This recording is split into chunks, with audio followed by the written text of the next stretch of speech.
if within the West we are paralyzed as to our own identity, because we got one set of people saying it's absolutely this, it's something kind of pure and racial and superior. And on the other side, we've got a group of people saying it's shameful and tainted and must not be touched.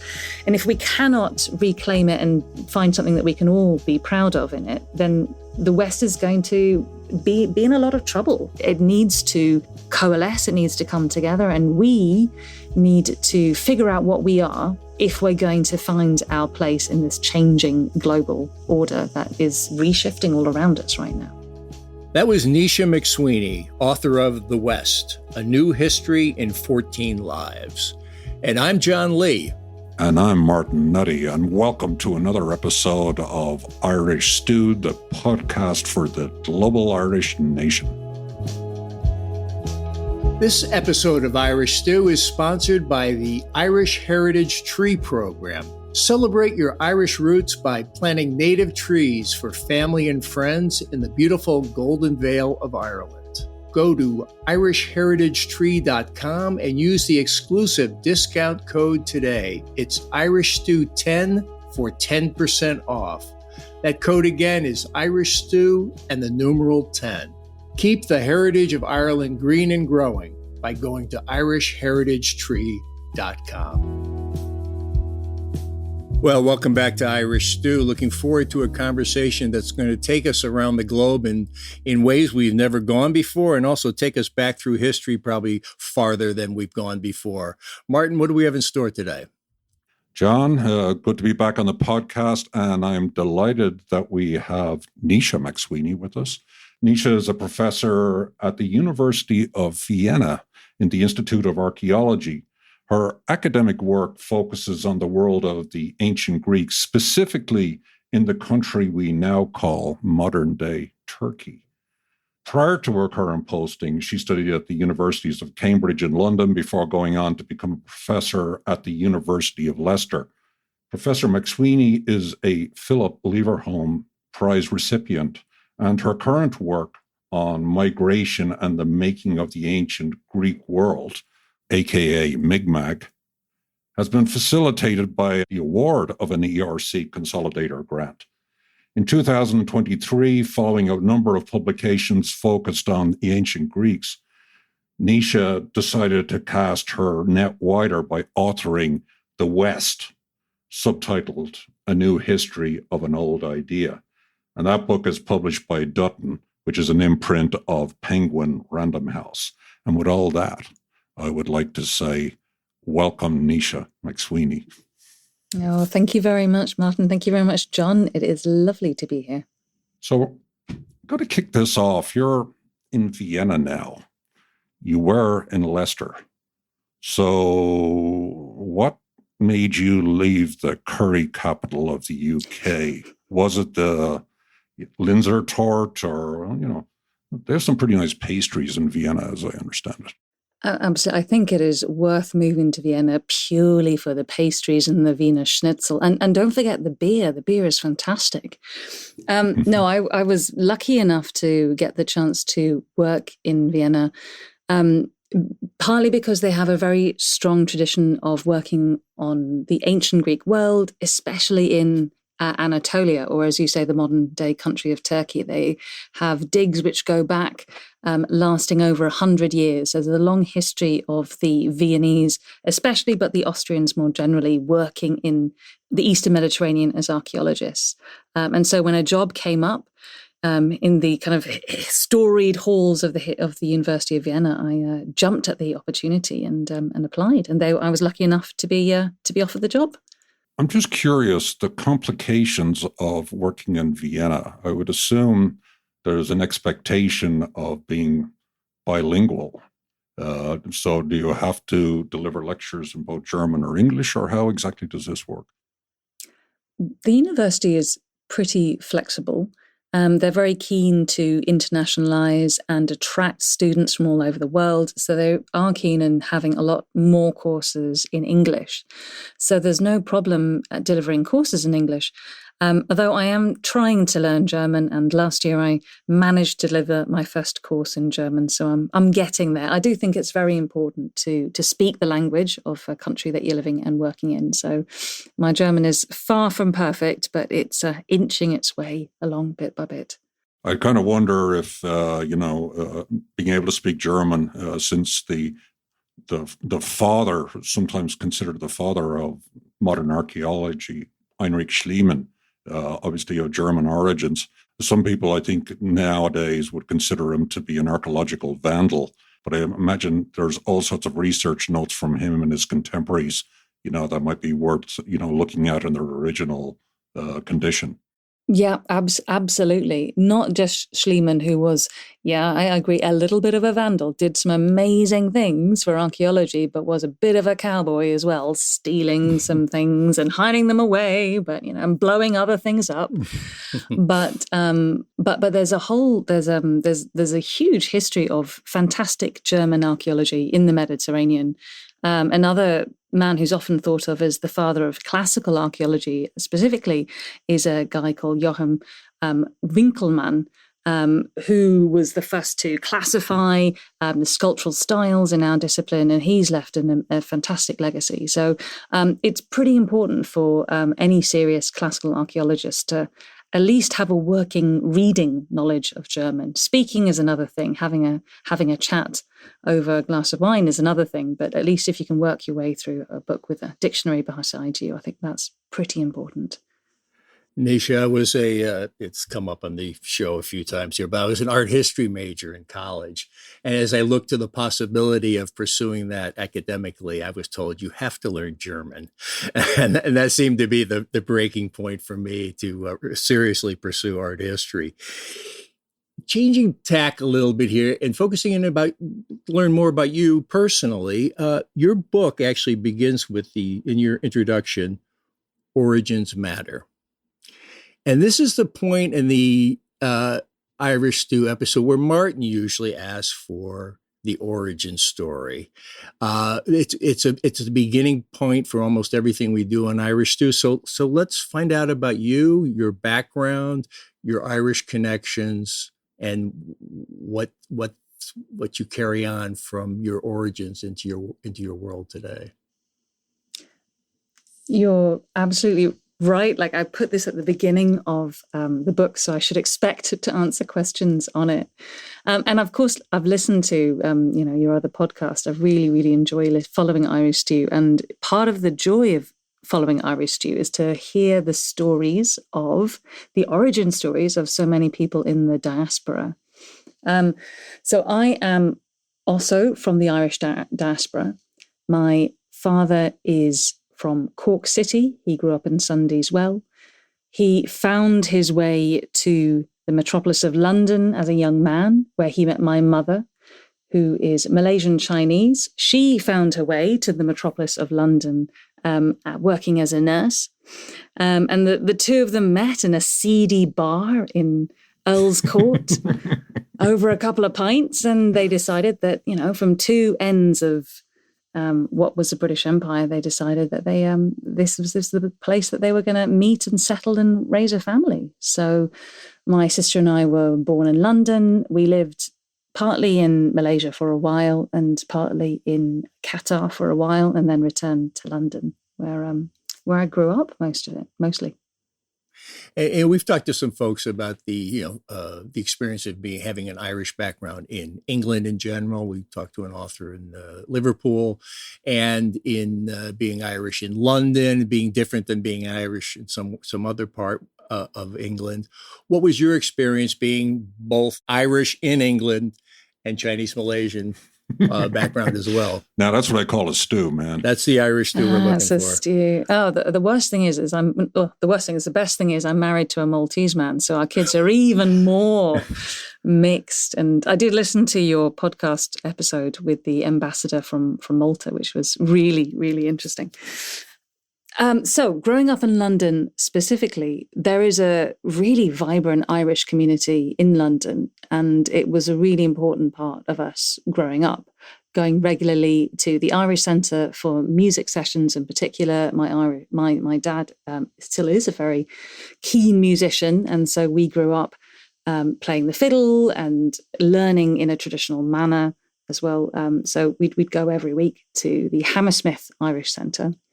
And being part of a diaspora community was something we were very aware of. So we'd do that on a Friday night, and the Saturday morning we'd get up early and we'd go to Chinese school to be with my mother's diaspora community. And we'd spend all day, I hated it, trying to learn how to read and write in Chinese and failing to learn how to read and write in Chinese. So, but, you didn't, the beautiful thing about London, in the 1980s and 90s is that it really, that you didn't feel odd or out of place, being a bit of a mix, being a bit of a stew yourself. Mm-hmm. It felt that there were many diaspora communities and they were welcoming, they were open, and you could be part of one or two, as we were, our family were. And it was a brilliant mixed place to be. So it's interesting. You're absorbing, obviously, Irish culture and Chinese culture, and yet you end up studying the ancient Greeks. Tell me, how exactly did that happen? I think it is all the fault of the Greek myths. As a kid, I loved these stories. They were full of imagination and wonder, and I used to hear them alongside hearing the Irish myths as well. And, I got very excited at one stage about the possibility of a link between the two mythological realms in terms of the Tuatha De Danann, the Irish, from Irish mythology, and the Danaans in Greek mythology. So I followed that for a long time. But it was chasing these stories and realizing that I really enjoyed learning about them, that drove me to learn more about the ancient world, ancient Greek and Roman world. But I think something which called out to me in particular about the ancient Greek world and not the Roman world specifically was this diasporic nature, that the ancient Greeks did not just live in what we now know as modern day Greece, concentrated in one geographical territory, but they were a group of people who were linked by ties of blood and culture and memory and story, which spanned across from Libya to the Black Sea, to the Crimea, to Spain. And that scattered diasporic nature really appealed to me even as a child. It felt, for me, it felt something a little bit familiar. Yeah, I think we all kind of carry thumbnail understandings of history, and we kind of see things as being very kind of constrained geographically. So it's shocking in some cases to see sometimes where people's, from various cultural backgrounds actually end up. So I don't know if we'll ever find a direct connection between the ancient Greeks and the Irish, but I'm reminded of a bog body where they found a rather tall Irishman who had quite a stylized hair setup. And apparently the pomade that he was using came from continental Europe. And this is a body that's like 2,500 years old. So the fact that there's these extraordinary linkages and to what degree people travel. Indeed, the first map of Ireland was, or the best known earliest map of Ireland was done by Ptolemy, who, as I understand, was based in Egypt and was of Greek origin. And he marks on the map, various points of interest in Ireland. Of course, there's a lot of debate exactly of what he meant by those things.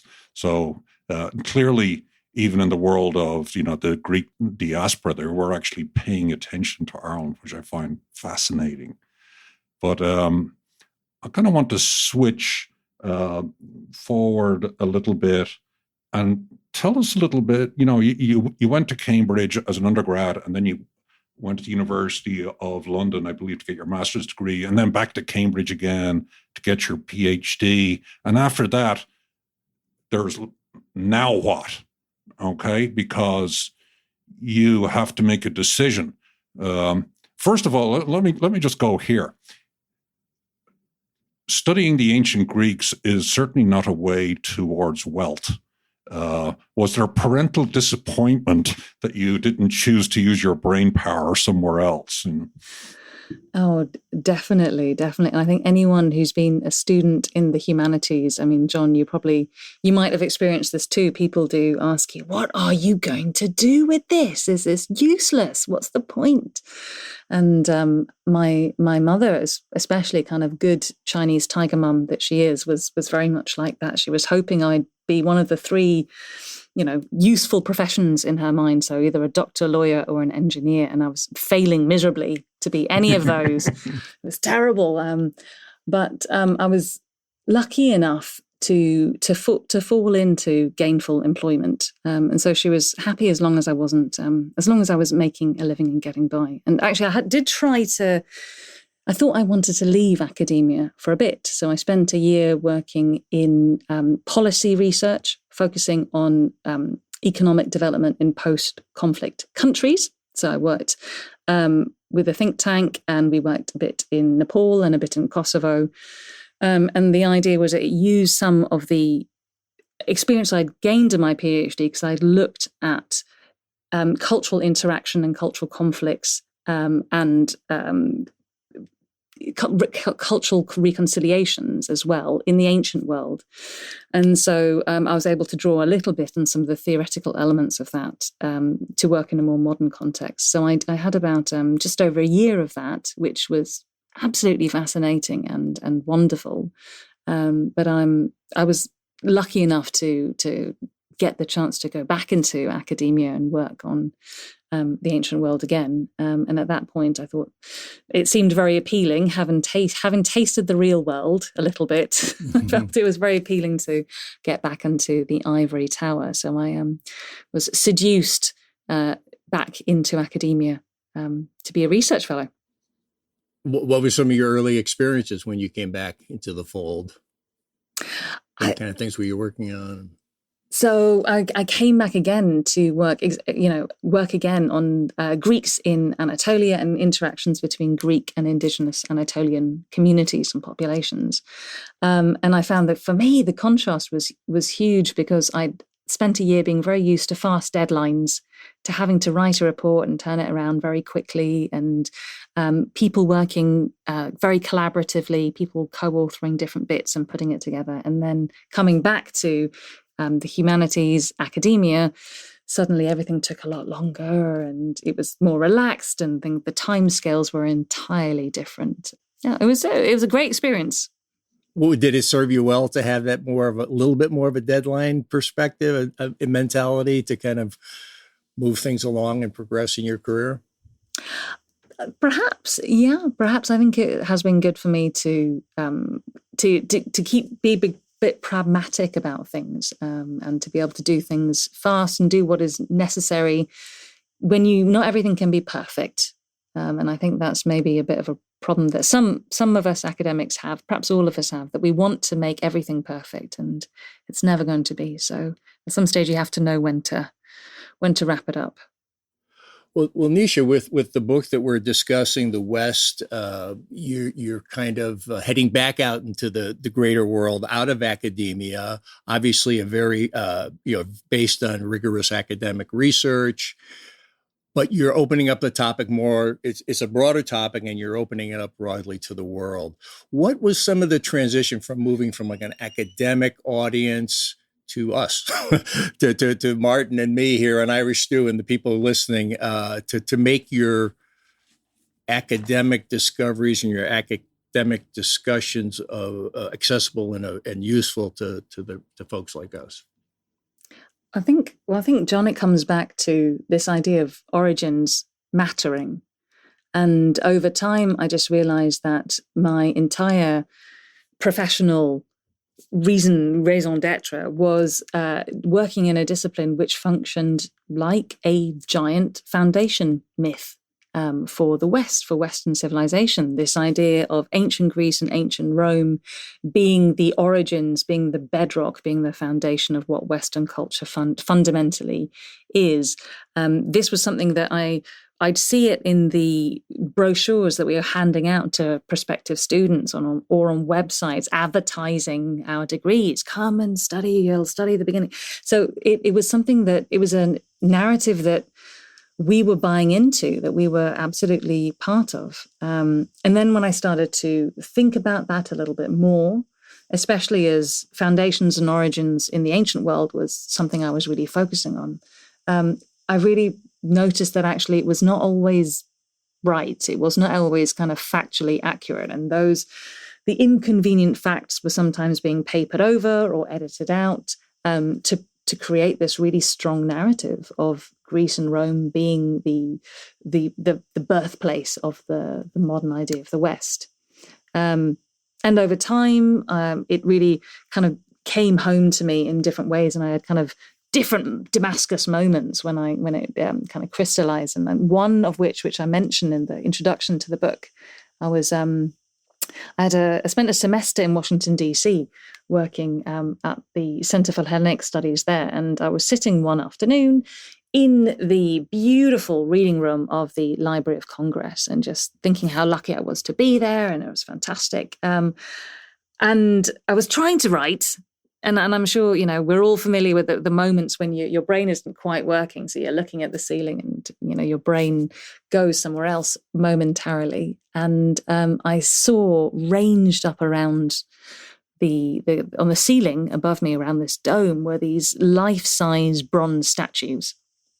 And they start off in antiquity and, Solon, Herodotus, and it moves up through time. You got St. Paul, and you go into the medieval period, Roger Bacon, and then you go through to the kind of the Renaissance and the Enlightenment in Europe, and then you wind up in North America.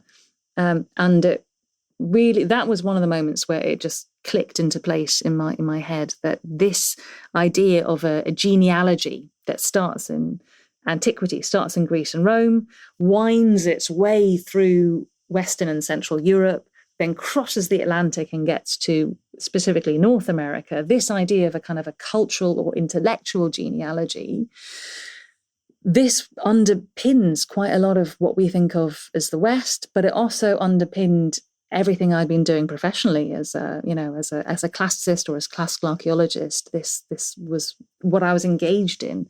And so that's when I thought I want to write about this. I want to try and address this head on. And this book, The West, is the result of it.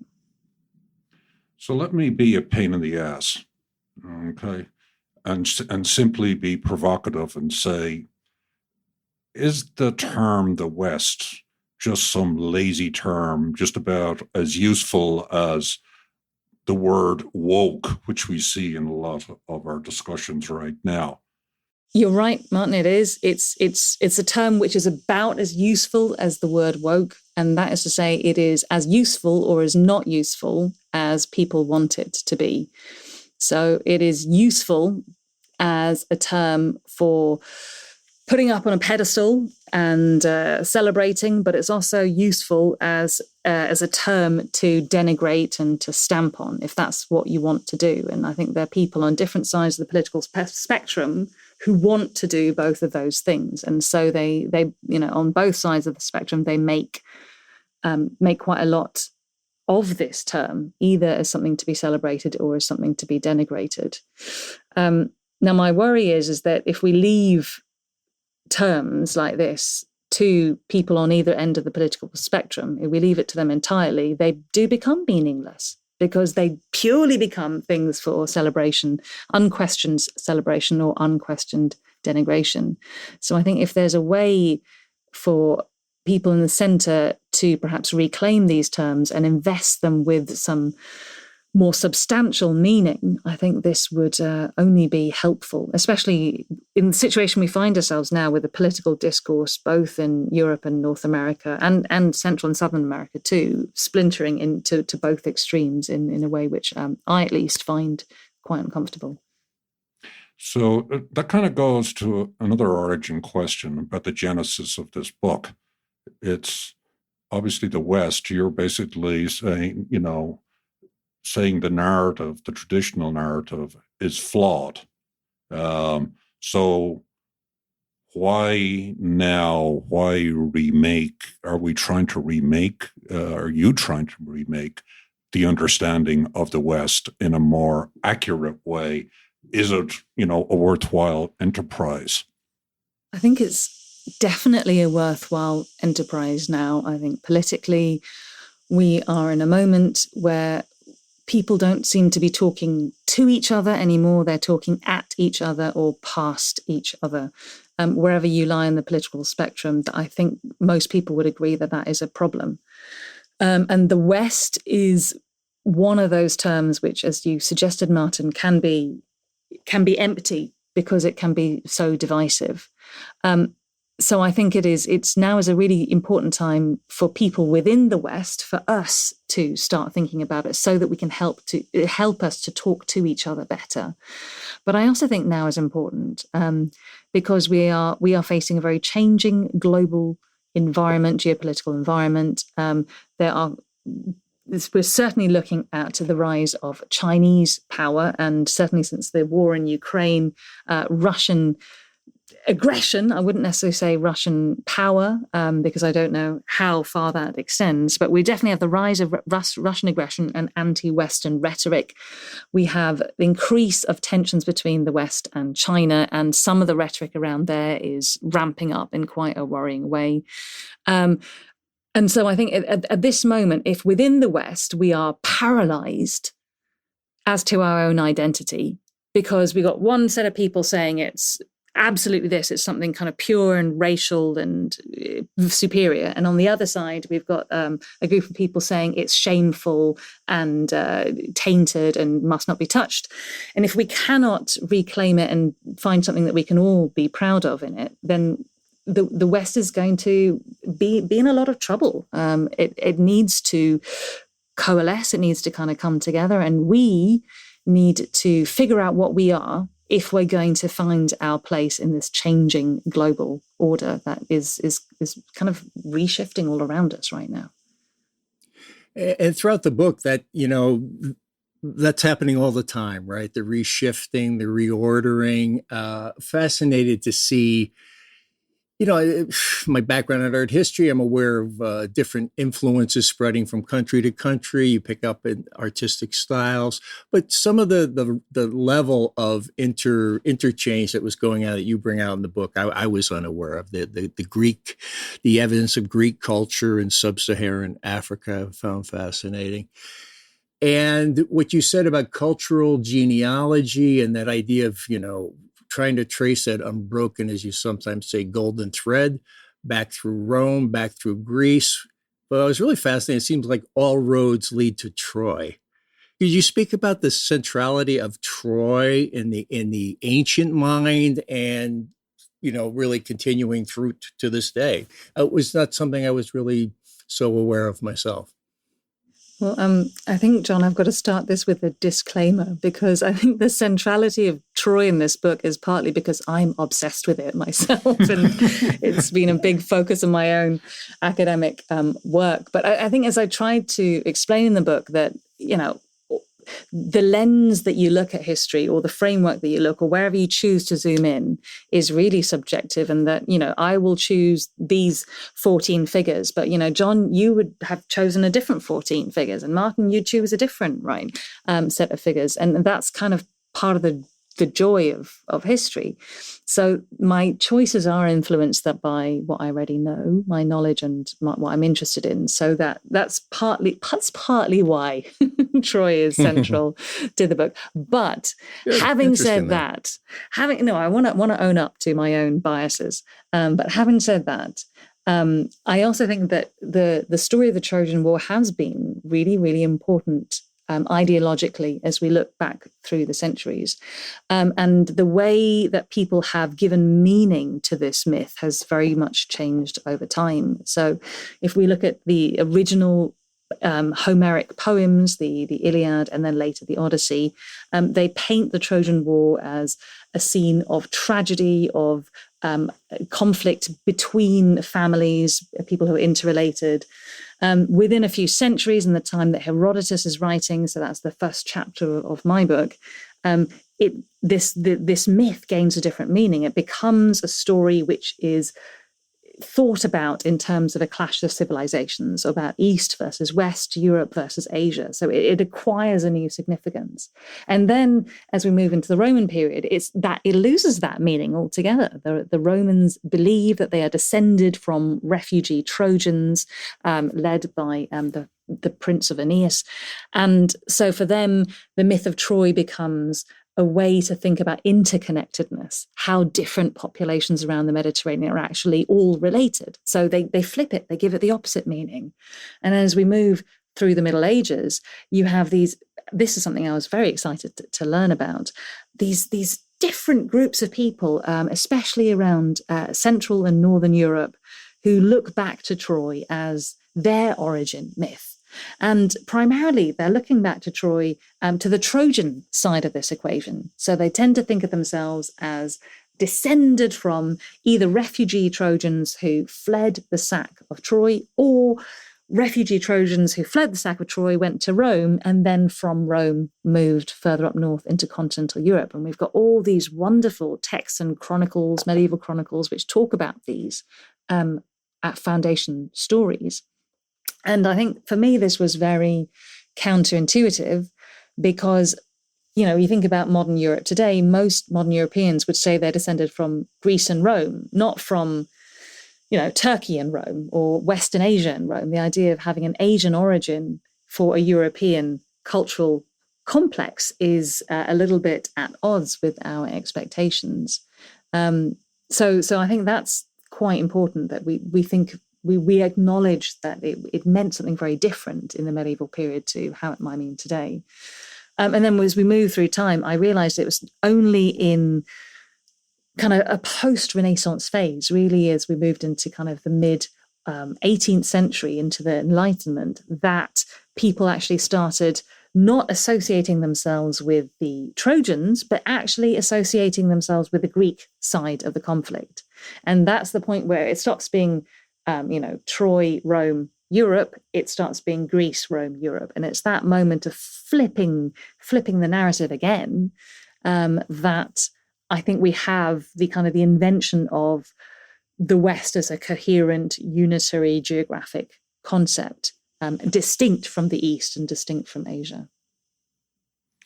And I think it plays out really nicely in the second of the 14 lives that you feature in the book, which is Julia Livilla.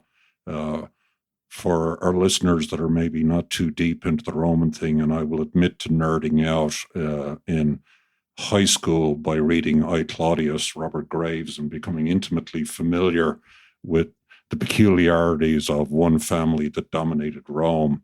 Julia Livilla, her brother is probably, best known maybe of all the Roman emperors, Caligula, who was probably known for, let's say, his deprivations and et cetera, et cetera. But you talk about Julia Livilla and an inscription, I believe it was in a temple in Ilium, which is another word for Troy, where it was important for her and many Romans to kind of visit Troy, even back in the ancient world, or have an association with Troy. And then flipping forward to the modern world, we have playing out, I believe, in a recent Italian election, the debate over whether the original Romans that fled Troy, and that's a mythological story, let me be clear, were actual refugees, because refugees now are a hot topic, obviously, in the European world. And it's kind of fascinating. We're looking at ancient Troy supposedly is, 1100 BCE, right? So it's over 3,000 years ago. And in modern day Italy, we are debating whether the losers on that side of the world, the Asian losers on that side of the world, the non-Western losers of that side of the world, were the origin and were they refugees?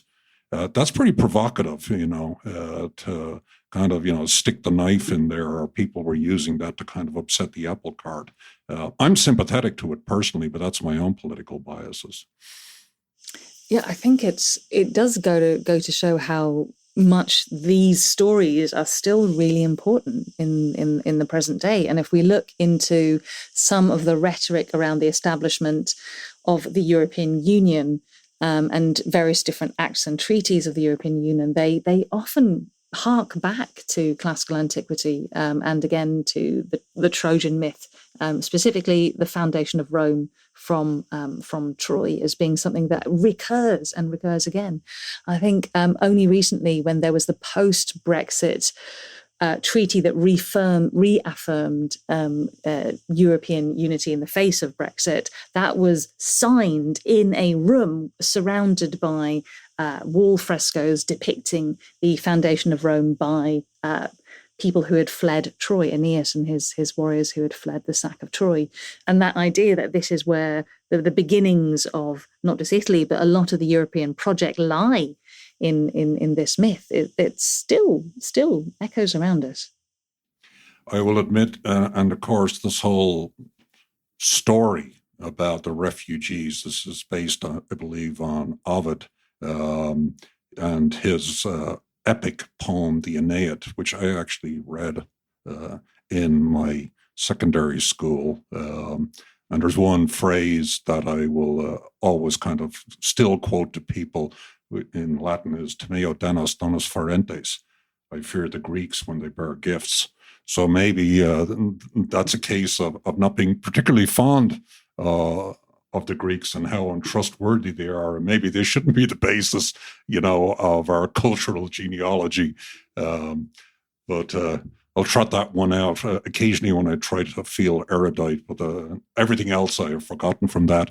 But it's kind of funny because, here is a story based on a poem of questionable origin, being kind of, installed almost as fact.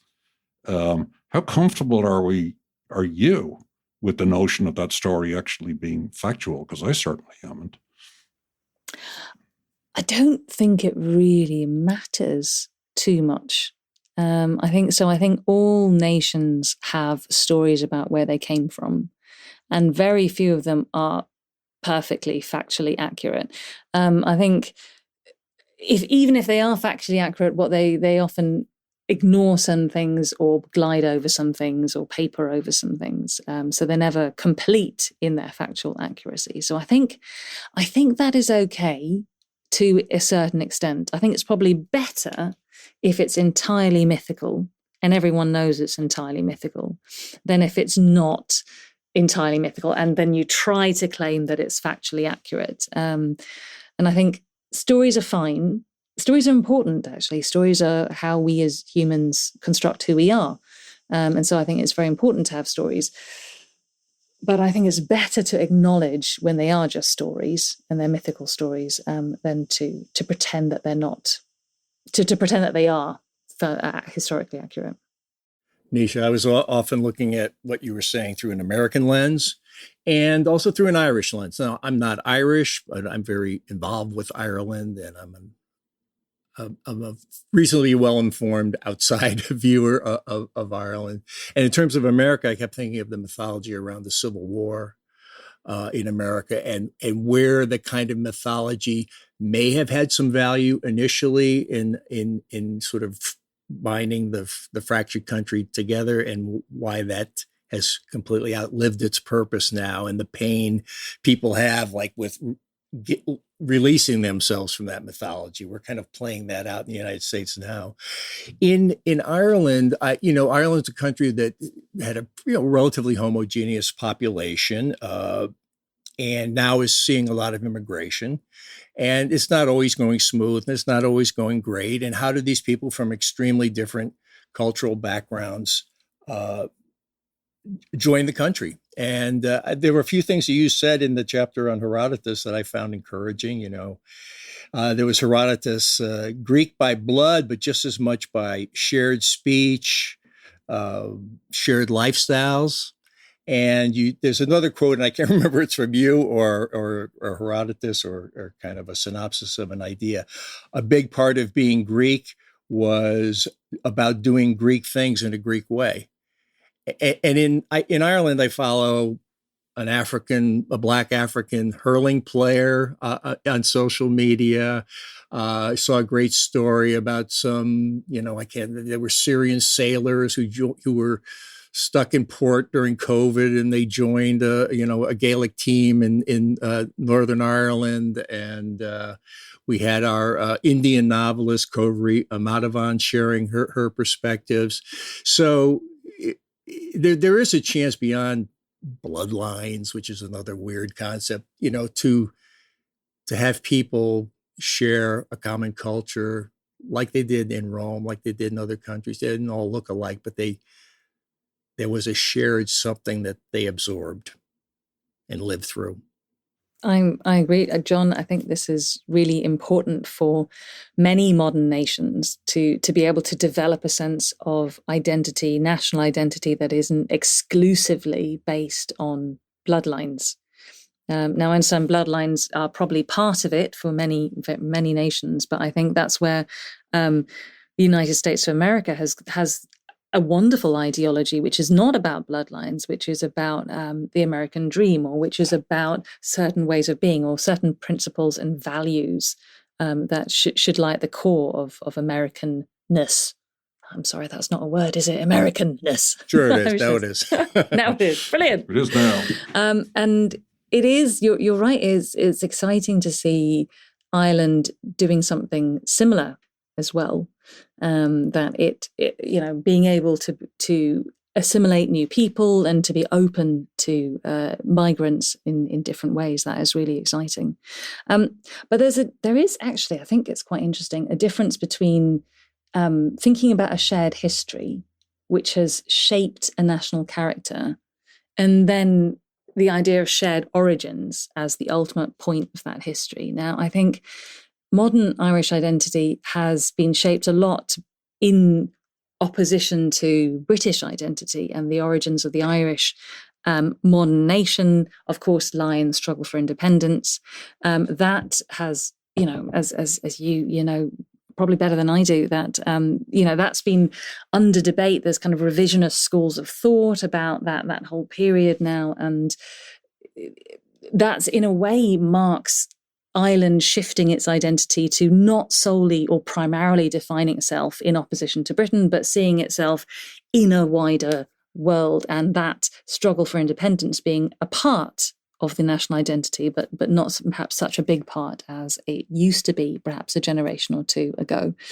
And that's why I think it's quite important for us to be able to be flexible with what we hold at the core of national and supranational identities. That, I mean, as what you said, John, what works to bind together a sense of Americanness in the early generations or 100 years ago, that might have been very important to think about the Civil War in a certain way then.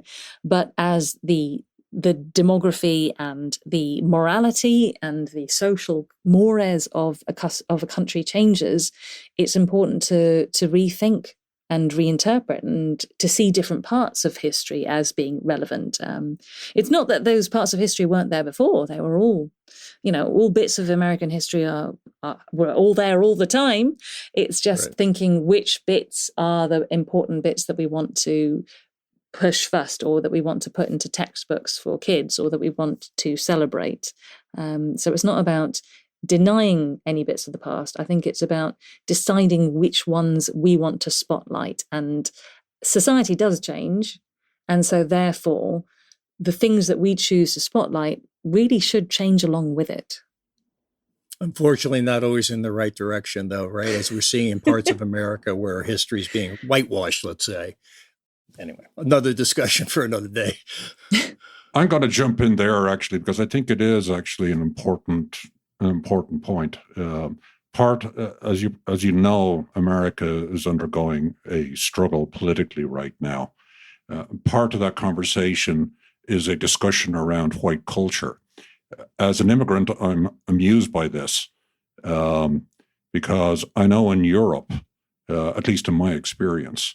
Europeans generally do not refer to white culture, even though they are predominantly white. In other words, I grew up in Dublin, I would refer to Irish culture. You grew up in England, you would refer to English culture. Racial identity and culture are not really emphasized in the same way. Maybe because the assumption is that everybody is white in Europe. Now, obviously, your experience is a little bit different because you have a Chinese background. And I'm not going to go into frickin' skin color or all that kind of stupidity, but there is a madness there around, race that actually dominates the American conversation. And almost, how do you see the remaking of the notion of the West and the issue of race? Because you do talk about it quite interestingly in the chapter on Phyllis Wheatley. Can you tell us a little bit about that story and talk a little bit about race and the West, and do that in less than 2 minutes, please. Oh, right. Okay. Here we go.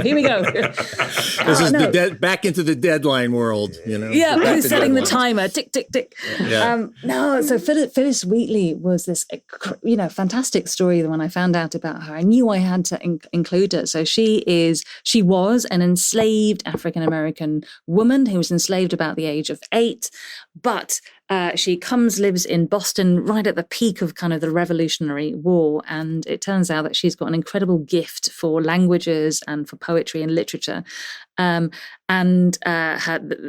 family that she lives with, her owners, encourage her in this, and they give her a wonderful education. And so she ends up publishing books of poetry, and she's quite an accomplished scholar in both Latin and Greek as well. So her story was one which I was very, very excited to read. But of course, she is alive at a time when Americanness is being defined, as you say, and it's being defined in relation to principles, these ideas of equality, the ideas of every man having an equal stake and equal rights. But that is, of course, in quite a lot of tension with the fact that there's still slavery at the same time, and there's high inequalities between people, even amongst free people. And Phyllis is eventually freed, and she lives off her earnings for a while, but her story has a very tragic end, and she dies in poverty. But she does find that her race is a barrier, no matter how, even as a free woman, even as a highly intellectual, accomplished and celebrated, a celebrity at one point, her race is a barrier to certain things. She just simply, there's a ceiling beyond which she cannot rise. And so I think this idea of Western identity and race, it did get very closely tied in with race at some point, with almost the invention of the idea of whiteness as a overarching category, which, as you say, is not really a category which is thought very much. It's thought about more in Britain than it is where I am currently in Central Europe. In Austria, ideas about whiteness are very different there again, because the kind of this constellation of migrants in and out of Vienna as an ex-imperial capital is very different to those in and out of London as another ex-imperial capital. So race was really important at one stage in the definition of Westernness and Western civilization. But I think it's less important now.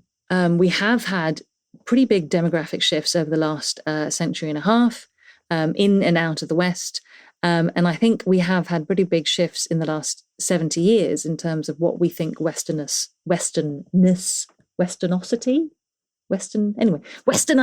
what we think it should be. And I think most people now would say it's not about bloodlines or skin color or even necessarily geographic location. It's about a certain set of principles and values which we want to base our societies around.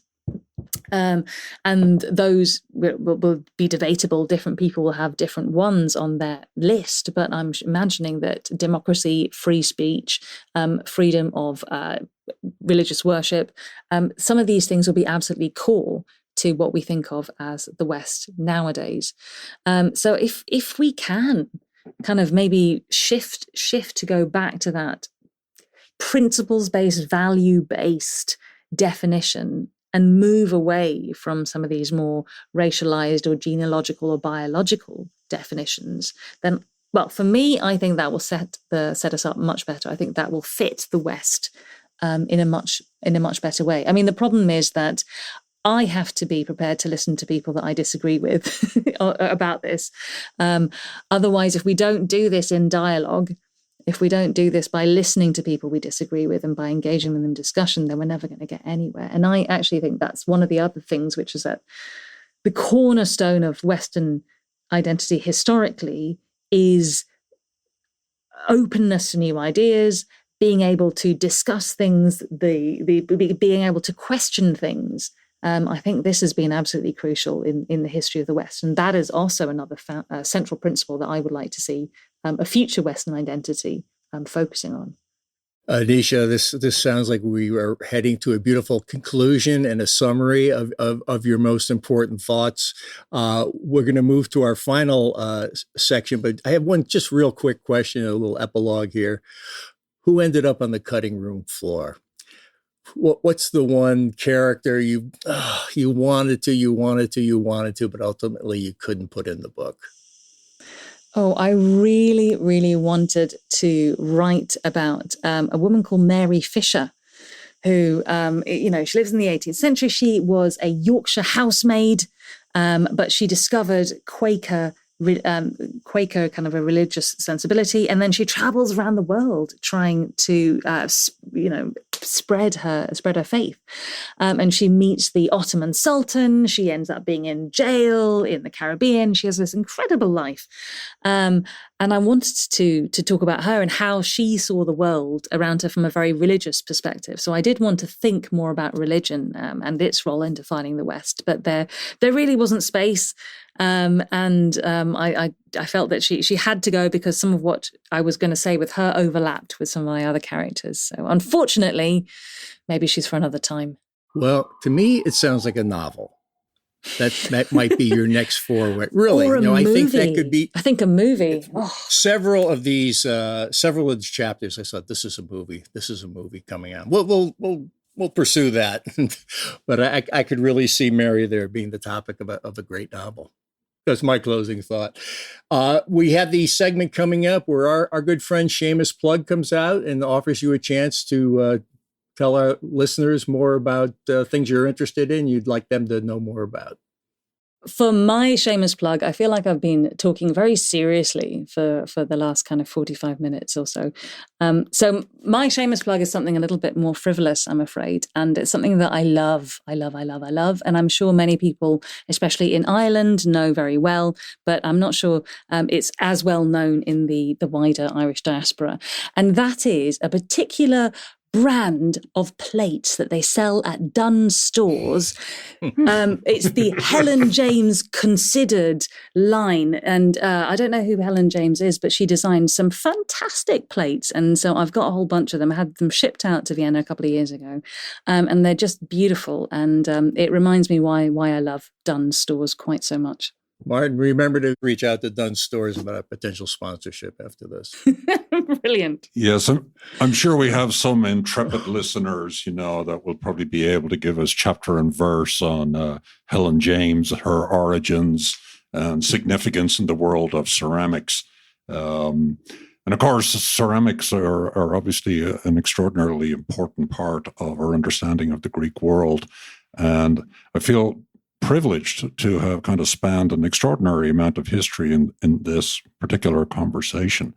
And on behalf of John and myself and our listeners, I'd like to thank Nisha McSweeney for coming on the podcast and to tell us a bit about her backstory and the book and why it's so important to reconsider how we understand the West, because it is always up for redefinition. It is not carved in stone. And so ideas-based is what I am taking away from this particular conversation, and I think it's important that we should have that.